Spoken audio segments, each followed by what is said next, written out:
Graph तयार केला जयदीपचा, एक त्याचं कॅरेक्टरायझेशन मी माझ्या माइंडमध्ये बिल्डअप केलं आणि म्हटलं की ज्या गोष्टी स्टेरिओटाईप आहेत त्या आपण अजिबात करायच्या नाही आहेत, आपण वेगळ्या पद्धतीने प्ले करू. महिला वर्ग तो खूप त्यांच्याकडून छान कॉम्प्लिमेंट्स मिळाल्या आहेत आणि त्यांना माझं काम आणि मी आवडतो आहे, तर यापेक्षा अजून काय मोठी गोष्ट असू शकते. माझं हे घरच झालेलं, म्हणजे माझं हे पहिलं घर झालं होतं हे शूटिंग सेट. म्हणजे असं मोटिवेशन मी स्वतःच आहे.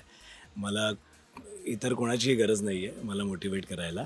आणि डोंट गेट मी रॉंग. नमस्कार, मी अंकिता शिंदे. इट्स मज्जामध्ये तुम्हा सगळ्यांचं स्वागत. आज मी आहे सुख म्हणजे नक्की काय असतं या मालिकेच्या सेटवर आणि माझ्यासोबत आहे मंदार म्हणजे जयदीप आणि तुमचा अधिराज. मंदार कसा आहे?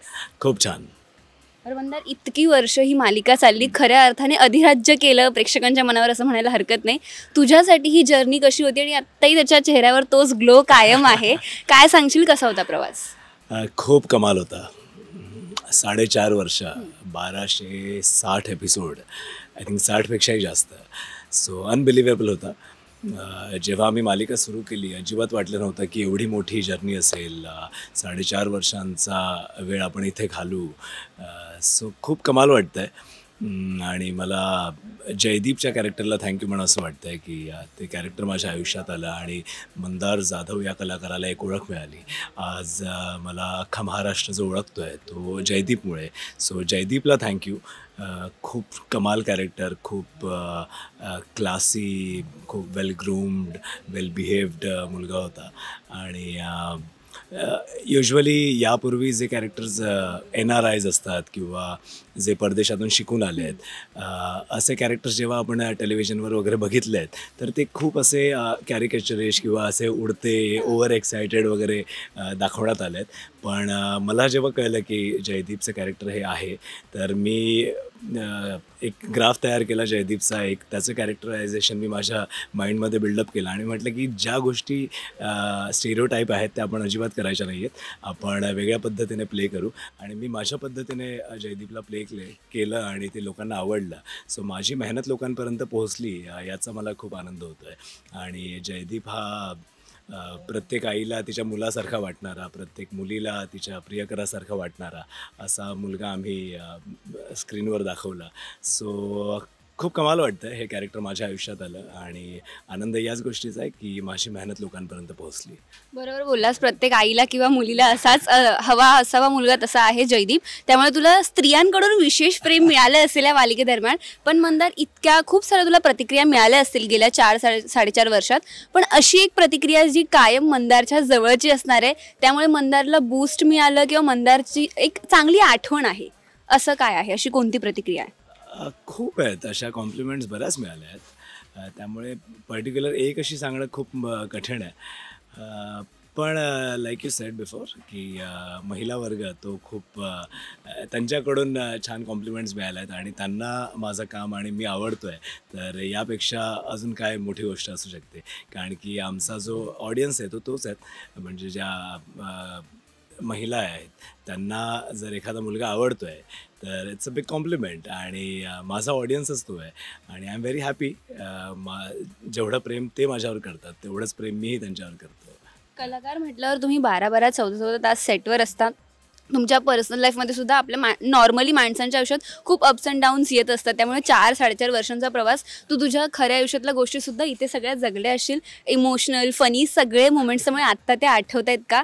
आणि ती जर्नी पुन्हा एकदा नव्याने डोळ्यासमोरून जाते का? तर कसं तू रेडी आहेस का बेसिकली मेंटली जयदीपला बाय करण्यासाठी?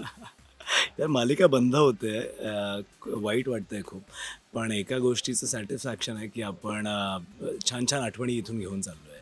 कारण की बरोबर बोललीस तू, 4.5 वर्ष हा खूप मोठा स्पॅन असतो आयुष्यातला.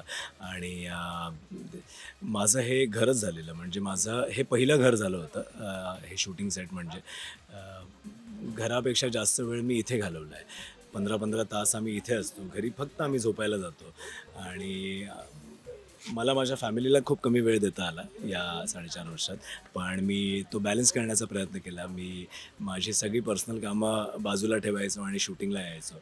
आणि मला हे आवडतं. मला शूटिंगवरला जाणं किंवा ही जी प्रोसेस आहे, ही जी मेकिंग प्रोसेस आहे, ही मला आवडतं. मी एन्जॉय करतो. त्यामुळे मला कधीच असं प्रेशर किंवा बर्डन नाही वाटलं किंवा कधीच या गोष्टीचा कंटाळा नाही आला.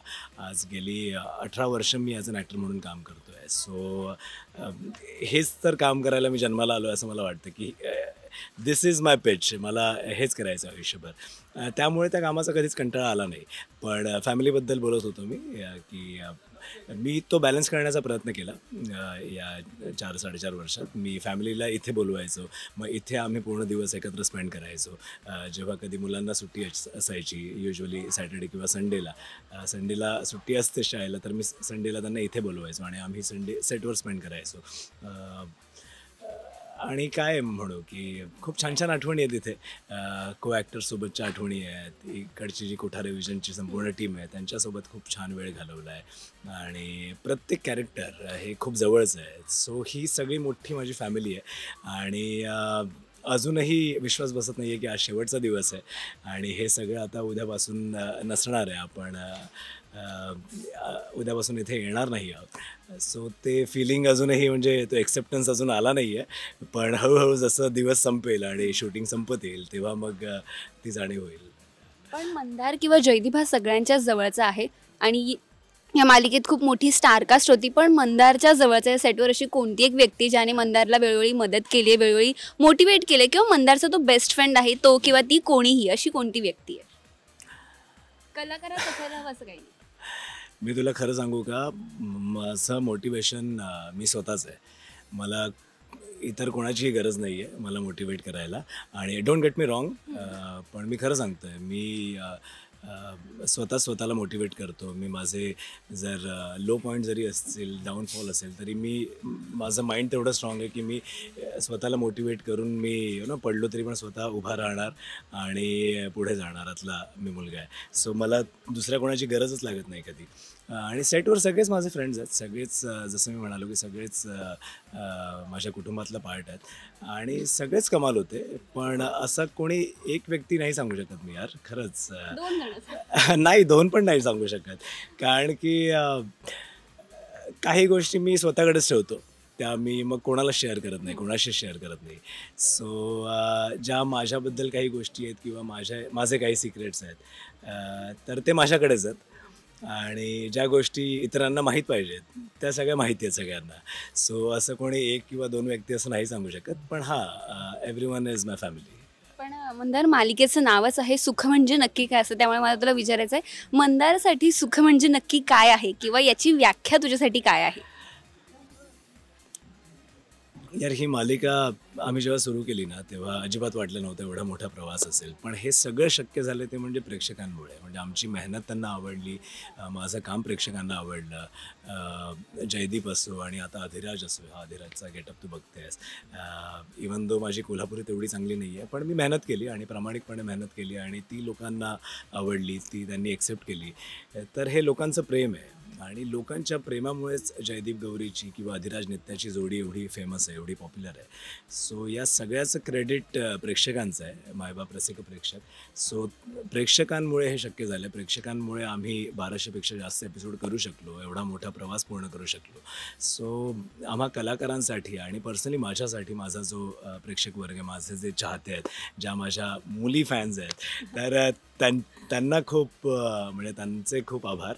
त्यांना खूप थँक्यू म्हणावं असं वाटतं मला की तुमच्यामुळे हे सगळं शक्य झालं आहे आणि माझ्यासाठी तुमचं प्रेम हेच खरं सुख आहे. सो प्रेक्षकांचं प्रेम हेच खरं सुख. सुख म्हणजे नक्की हेच असतं. मंदार, इतकी तुझी मोठी फिमेल फॅन फॉलोविंग आहे, ऑब्व्हियसली तुझ्या वाईफलाही ते माहीत असेल, पण साधारणतः तिच्याकडनं कधी अशा प्रतिक्रिया येतात? म्हणजे काय असतात तिची रिॲक्शन काय असते बेसिकली यावर? ती खूप खुश होते. तिला माहिती आहे की जेव्हा एका कलाकारासोबत या सगळ्या गोष्टी होतात आणि मला बऱ्याच वेळा लग्नाचे प्रपोजल पण आलेले आहेत मालिकेदरम्यान. आणि फॅन्सला माहिती आहे की माझं लग्न झालं आहे, तरीसुद्धा ते म्हणतात की आमची काही हरकत नाही, आम्ही तयार आहोत. नाही पण तिला खूप आनंद होतो की ना मी एवढं छान काम करतो आणि एवढा पॉप्युलर शो करतो आणि एवढे फॅन्स आहेत, सो कोणाला नाही आवडणार. सो तिची अशी काहीच कंप्लेंट नाही आहे. ती म्हणते तू प्रामाणिकपणे तुझं काम करत राहा आणि या सगळ्या it's a part of the job.